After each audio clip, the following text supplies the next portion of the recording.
जब कोविड के टाइम में सरकार ने पब्लिक सेक्टर एंटरप्राइजेस पॉलिसी का ऐलान किया था, जिसमें कहा था कि नॉन स्ट्रेटेजिक सेक्टर से सरकार बाहर निकल जाएगी, स्ट्रेटेजिक सेक्टर में 4 कंपनियां रहेंगी। उसके बाद कई सारी कंपनियों के स्ट्रेटेजिक सेल को कैबिनेट ने मंजूरी दी थी। शुरू में लगा कि रफ्तार तेजी से बढ़ रही है, लेकिन अब धीरे से कम हुई। एक एग्जाम्पल दे दूं कि जनवरी 2021 में RINL का आपने 100% स्टेक सेल का डिसीजन लिया, लेकिन पिछले महीने जनवरी में ही आपने उसमें 11,000 करोड़ रुपए का रिवाइवल पैकेज दिया। तो अब आपको लगता है कि उस अप्रोच में जो 2021 का अप्रोच था स्ट्रेटेजिक सेल का, उसमें बदलाव आया है? देखिए, इसमें कुछ भ्रांतियां हैं। अच्छा, सरकार की नीति यह थी कि कुछ सेक्टर स्ट्रेटेजिक हैं जिसमें नेशनल इंटरेस्ट इन्वॉल्व है, जैसे कि defence, railways, infrastructure, critical minerals या फाइनेंशियल जो हमारे सेक्टर हैं, जो बैंकिंग हो गई, इंश्योरेंस हो गई, पेंशन हो गई। इसमें गवर्नमेंट, सरकार की प्रेजेंस आवश्यक है नेशनल इंटरेस्ट के लिए। कुछ सेक्टर्स ऐसे हैं जहां पे हम अगर स्पेस दें तो प्राइवेट सेक्टर बहुत अच्छे से आगे आकर निवेश कर सकता है और उसमें आगे जो है ग्रोथ का हिस्सा बन सकता है। तो उसके तहत 60 के करीब यूनिट्स को आइडेंटिफाई किया गया था, चिन्हित किया गया था, जिसमें से और strategy closure oblique strategic disinvestment थी, जिसमें से 30 को ऑलरेडी बंद किया जा चुका है और उसमें प्राइवेट सेक्टर को जगह मिली है काम करके परफॉर्म करने की और देश को आगे ले जाने की। 10 को ऑलरेडी डिसइन्वेस्ट किया जा चुका है और बाकी सब पे कार्य चल रहा है। एक, जैसा मैंने बताया कि कंपोजिट स्ट्रैटेजी का जो चौथा पिलर जिसकी बात हमने नहीं की, वो कैलिब्रेटेड डिसइन्वेस्टमेंट है।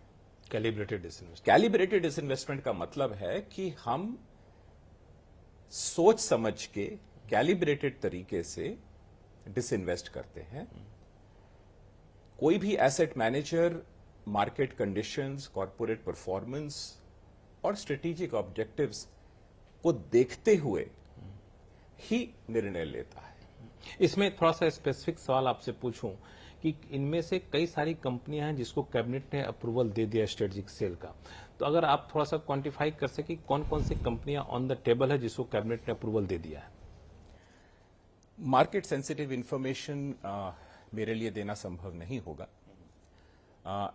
लेकिन मैंने आपको स्ट्रैटेजी बता दी कि इसी कैलिब्रेटेड स्ट्रैटेजी के तहत कार्य चल रहा है और समय समय पर हम OFS लेकर आते हैं, समय समय पर हम IPO लेकर आते हैं और जैसे जैसे हम लाते हैं हम आपको जानकारी देंगे ताकि ऑर्डिनरी इन्वेस्टर, चाहे वो डायरेक्टली इन्वेस्ट करे या अपने म्यूचुअल फंड मैनेजर्स के थ्रू इन्वेस्ट करे, उसे यह मौका मिले। इसमें एक थोड़ा सा और सवाल मैं अलग तरीके से पूछूंगी। जिस तरीके से मार्केट कंडीशन है अभी, और अभी बहुत ज्यादा मार्केट में रिवाइवल के चांसेस कम दिख रहे हैं, तो स्ट्रेटेजिक सेल को लेके थोड़ा सा गो स्लो मोड में रहेंगे, क्योंकि जाहिर तौर पे संपत्ति सरकार की है, मतलब घर की संपत्ति बेचेंगे तो देखेंगे कि अच्छी कीमत मिले तभी बेचेंगे। तो क्या ये अप्रोच रहेगा सरकारी संपत्ति डाइवेस्टमेंट में? मैं नाम नहीं पूछ रहा हूं कंपनियों का आपसे। आपने आपका सवाल वाजिब है। मार्केट करेक्शन के फेज में है, लेकिन अब करेक्शन होना भी शुरू हुआ है, कुछ उछाल भी आया है रिसेंटली, लेकिन इससे विचलित होने की आवश्यकता नहीं है। जैसा कि मैंने बताया, इसके 2 कारण हैं। पहला कारण, पब्लिक एंटरप्राइजेस के पीछे